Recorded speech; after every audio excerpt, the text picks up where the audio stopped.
The Deodon is a prehistoric North American mammal, and it happens to be the largest boar ever to exist. Its skull is 3 feet. It's extinct, by the way. Its skull was 3 feet long. It had a mouth kind of like an alligator's. It was full of teeth the size of your fist. Its powerful jaws could crush not just meat, but crush bone and rip apart nearly anything you wanted to. It was 6 feet tall at the shoulder. This is what you would look like if you were standing next to it.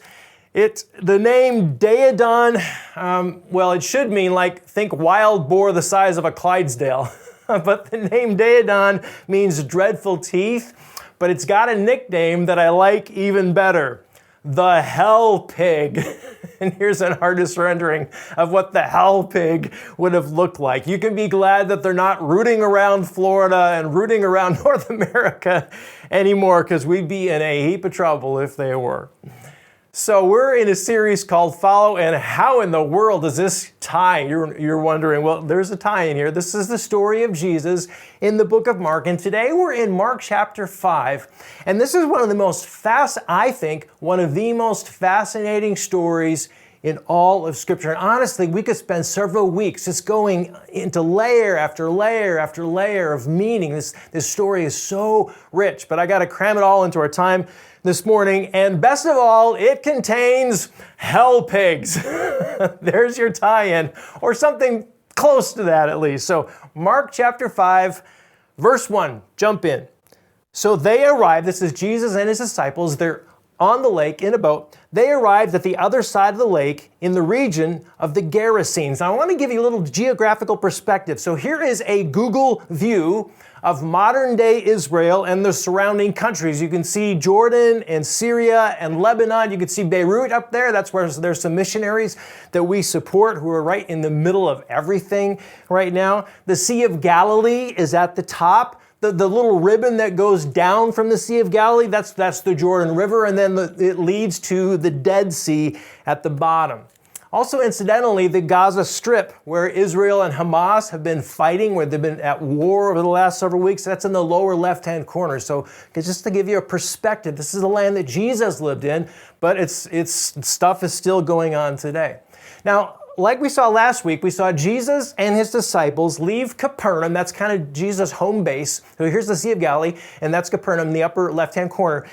So we saw them leave Capernaum, starting across the Sea of Galilee, and they encountered a fierce storm on the Sea of Galilee. And the disciples say, Jesus, don't you care that we're going to drown? And Jesus kind of goes, oh, you guys, why don't you trust me? And he stands up, and he tells the wind and the waves, stop. And they do. And the storm is calmed. It scares the living daylights out of the disciples.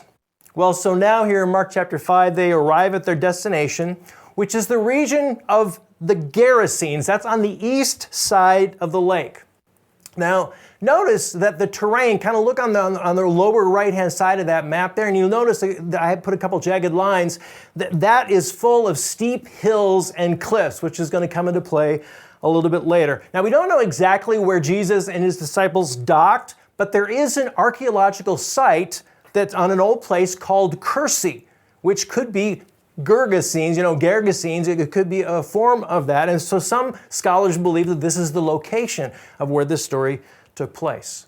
Verse 2, when Jesus climbed out of the boat, a man possessed by an evil spirit came out from the tombs to meet him. So right out of the gate, this story takes an unexpected turn. Is this guy the local welcome wagon representative? Thanks for visiting. Here's some coupons for local restaurants and attractions. No, he is possessed by a demon. So it is a welcoming committee of sorts. But here's the interesting thing is he's not running away from Jesus. He's running toward him. Now, maybe he has a knife in his hand. Mark doesn't tell us, but the guy is running full tilt toward Jesus. In the original language, in Greek, it says Jesus got out of the boat and immediately the man was there. As soon as Jesus disembarks, the man rushes toward him. He's full of demons. I thought demons didn't like Jesus. Well, they don't. So why are they running toward him? Well, hold that thought. We'll come back to it in a minute. First, I want you to listen to how Mark describes the man. Verse 3, this man lived in the burial caves and could no longer be restrained, even with a chain. Whenever he was put into chains and shackles, as he often was, he snapped the chains from his wrists and smashed the shackles. No one was strong enough to subdue him. Day and night he wandered among the burial caves and in the hills, howling and cutting himself with sharp stones. Now, I don't know about you, but this is a very vivid and troubling description for me. Okay, this man's life is a train wreck. He lives in a cemetery, possibly surviving off of food that would have been left for offerings for the dead. Notice that it says that he could no longer be restrained.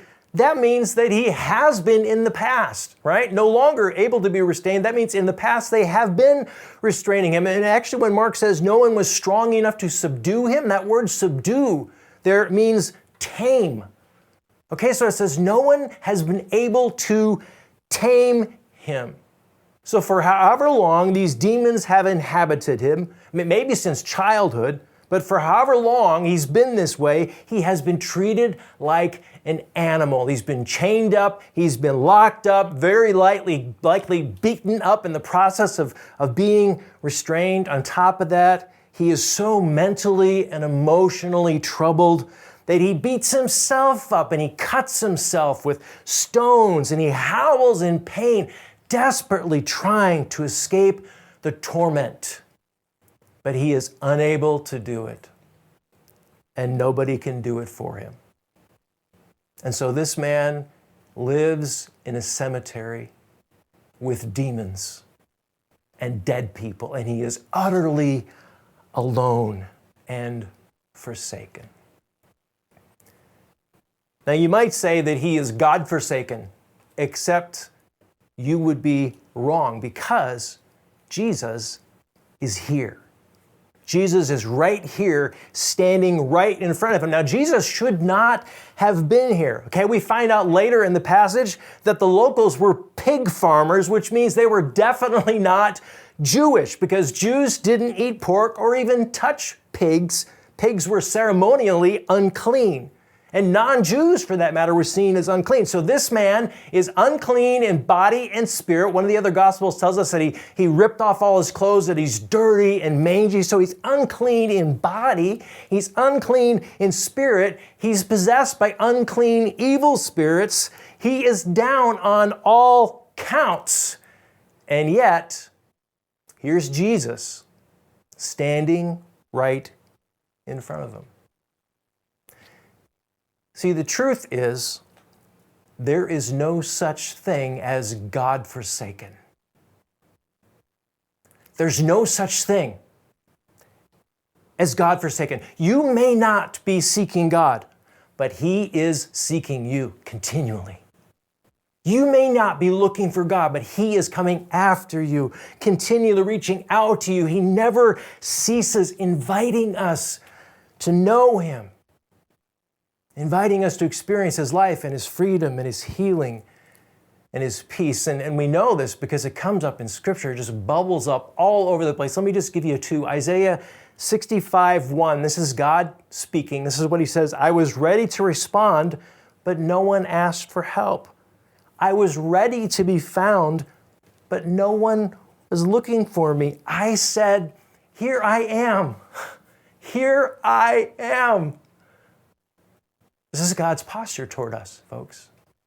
And it was Jesus' posture toward us as well. Luke 19, verse 10, Jesus says, for the Son of Man, that's one of the names He used for Himself, the Son of Man came to seek and save those who are lost. See, Scripture paints us a picture of a God who is looking for us even when we're not looking for Him. A God who steps toward us even as we step away from Him. A God who comes to us even when we don't ask Him to or even acknowledge His existence. And so here is Jesus in Mark chapter 5, and He has come for this man. It's not an accident because Jesus didn't do accidents. He did everything on purpose. He knew He was going to encounter this man. Verse 6, when Jesus was still some distance away, the man saw Him, ran to meet Him, and bowed low before Him with a shriek. He screamed, "Why are you interfering with me, Jesus, Son of the Most High God? In the name of God, I beg you, don't torture me." For Jesus had already said to the spirit, "Come out of the man, you evil spirit." Then Jesus demanded, "What is your name?" And he replied, "My name is Legion, because there are many of us inside this man." Then the evil spirits begged him again and again not to send them to some distant place. Now, this is a fascinating glimpse into the spiritual world. For starters, it's a good reminder that there is a spiritual world.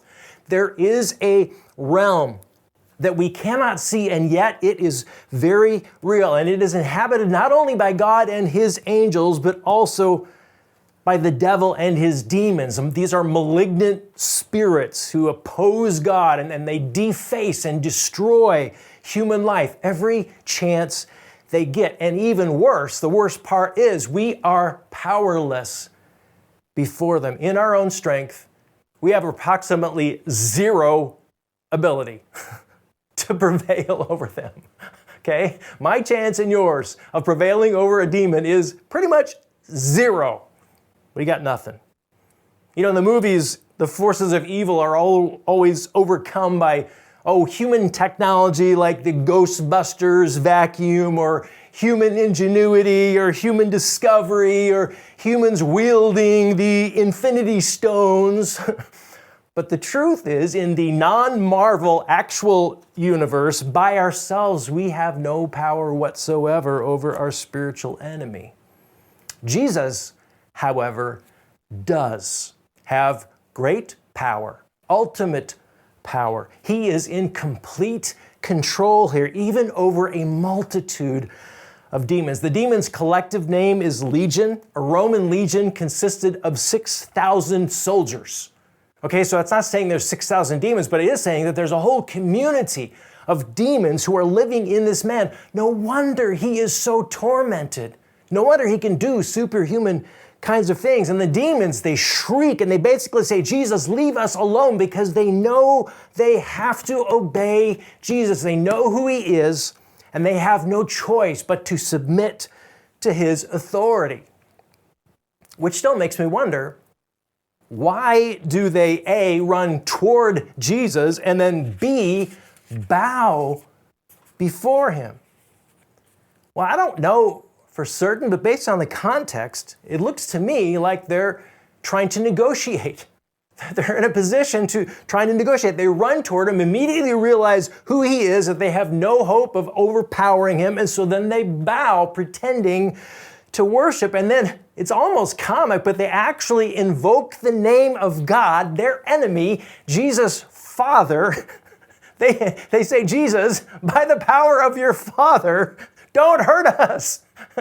It's just so interesting, in the hope that somehow God will protect them, these demons who've been destroying this man's life. It just drips with irony.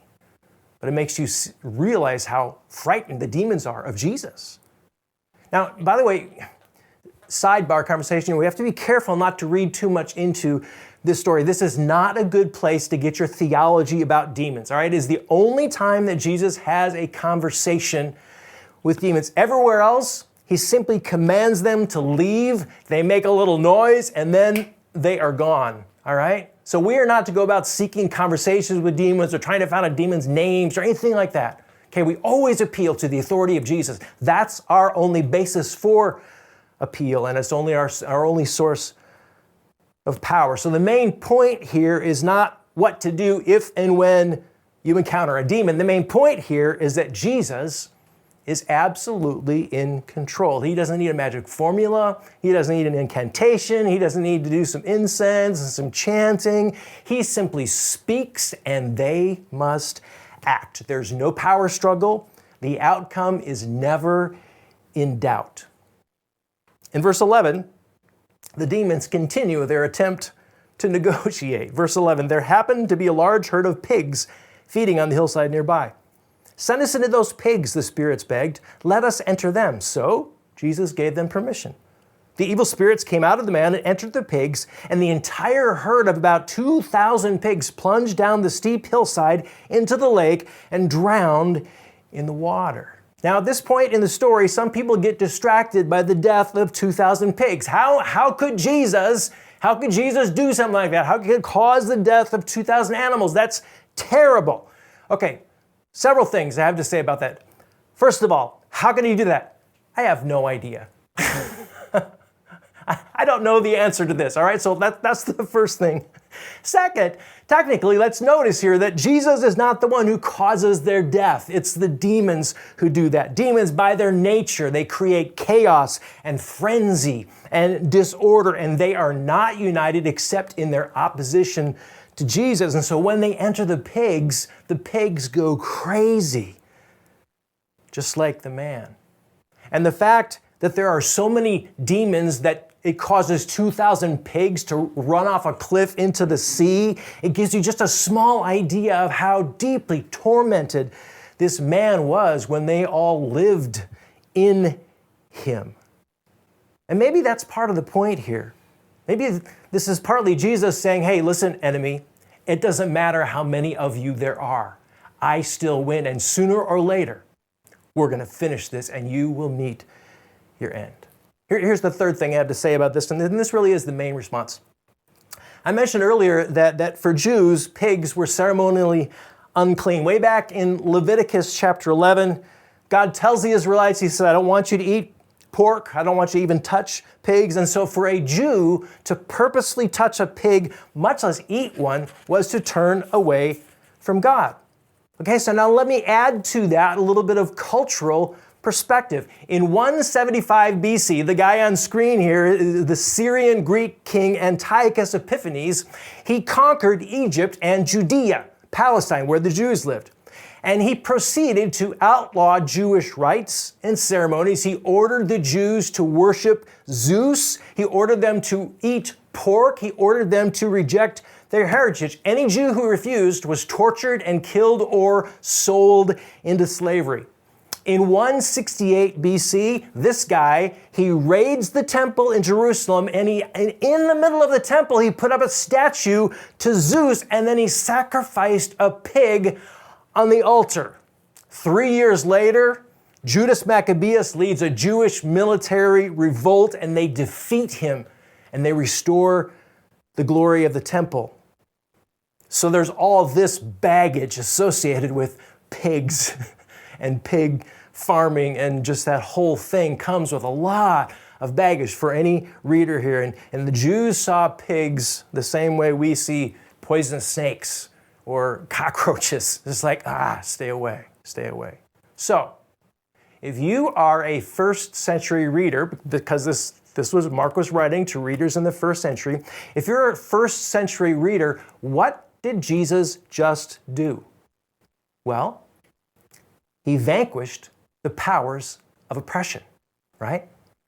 He heals a broken man, he drives out evil spirits, and he scatters pigs, which to the Jews were the symbols of tyranny.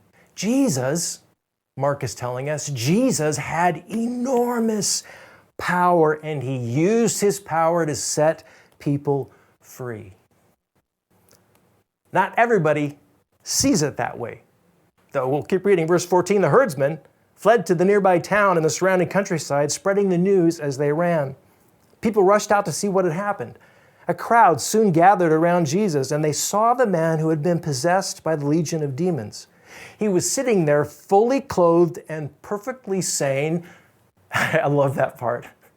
The first time in his life, sitting there fully clothed and perfectly sane, and they were all afraid. Then those who had seen what had happened told the others about the demon-possessed man and the pigs, and the crowd began pleading with Jesus to go away and leave them alone.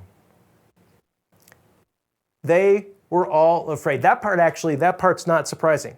Remember last week when the wind and the waves obeyed Jesus and the storm stopped? The disciples were afraid, okay? Because in the face of power like that, you're just like, oh my goodness, what just happened here, okay? To experience fear in the face of overwhelmingly superior power, that's just normal, all right? Like if a live power line falls to the ground, you don't reach out and go, I think I'm going to pick this up. You keep your healthy distance. Like, that's live electricity. It could kill me. If you come across a 10-foot gator, you don't walk up to it and start petting it. Although I'm sure someone somewhere in Florida, there's a guy who tried that. And he's probably no longer with us, and he's probably the subject of one of those Florida guy memes. So the fear isn't surprising. What's off here, though, is that they ask Jesus to leave. And this, we haven't ever seen this yet in the book of Mark. Everywhere Jesus goes, as soon as people find out that he can heal, that he can cast out demons, that he can do miracles, everywhere else, people respond by bringing their sick and their diseased and their paralyzed and their demon-possessed loved ones to Jesus to heal. But here, they ask him to leave. How come?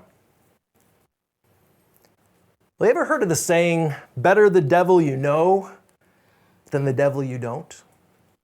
Better the devil you know than the devil you don't. It's this idea that sometimes it's better to stick with what you have, even if it's bad, for fear that the alternative may be even worse. We're more afraid of what we don't know than what we do know. And so the Gerasenes, they did have a problem, this demon-possessed man, right? And for a while, it worked to chain him up and to cage him up and to beat him up. Then it worked simply to ignore him in that cemetery and leave him be and get far enough away so they couldn't hear his howling at night. It didn't help the man any, but it helped everybody else cope with it. But now here comes Jesus, who seems to be even more powerful than whatever was going on with that crazy guy, and he just costs us a ton of money. 2,000 head of Guaranese pork literally down the drain. No, thank you. Let's stick with what we know. I'm afraid of what might happen if this goes any further. This Jesus guy might just mess everything up for us. Jesus complies with their request. Verse 18, it says, as Jesus was getting into the boat, the man who had been demon-possessed begged to go with him. But Jesus said, no. No, go home to your family and tell them everything the Lord has done for you and how merciful he's been. So the man started off to visit the 10 towns of that region and began to proclaim the great things Jesus had done for him. And everyone was amazed at what he told them. So here's a little bit of a puzzle. The word begged is used by 3 different groups in this passage. The first group is the demons. All right, it says the demons beg Jesus to let them go into the pigs. Jesus said yes, and then the pigs die, taking the demons with them, so ultimately they were destroyed anyway. Second time, the Gerasenes beg Jesus to leave. Same word in the Greek, it's the same word. The demons beg Jesus, the Gerasenes beg Jesus, please, please, please leave. Jesus says yes. The third time, it's the man he's just healed who is begging Jesus, please let me follow you. And Jesus says no. So he says yes to demons and yes to the people who want him to leave, but then the one guy that he's just healed, he says no? What's up with that? I mean, there's only one decent person in this story, and Jesus says no to him and yes to everybody else. How come?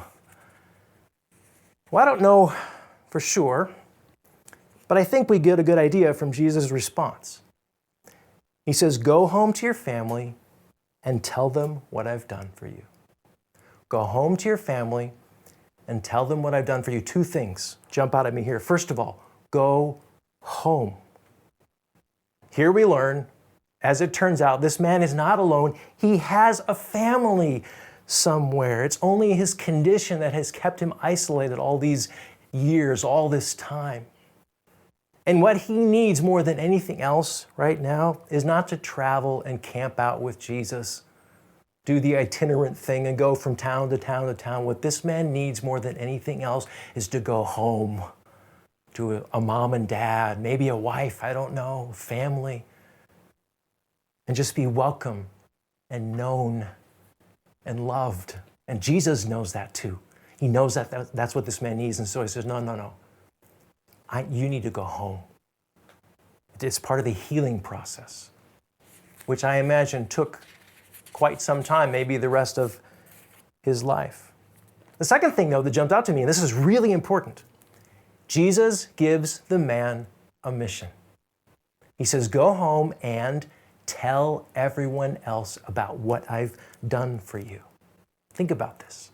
This man is untouchable. You were untouchable. You were outcast. You were unwanted. You were reviled. You were feared. You were abandoned and alone. But no longer, Jesus says, no longer. I have a purpose for you. I have work for you to do. I offer not only my healing and my hope, but also meaning.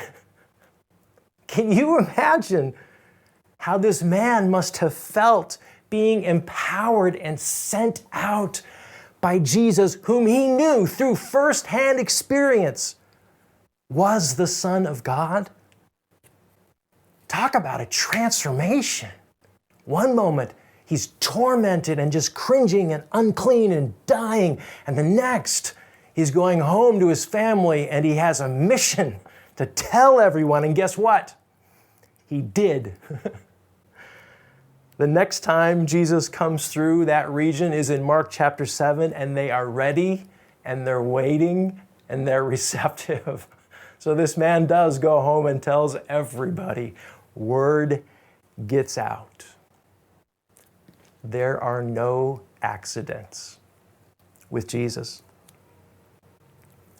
I found this artist's imagining of Jesus healing the demon-possessed man, and I find it really powerful, a really powerful image. You've got chains breaking, you have demons and death and despair leaving, and you have life coming in to take their place. And then this is what Jesus came to do, not only in the life of the man in this story, but in my life and in yours.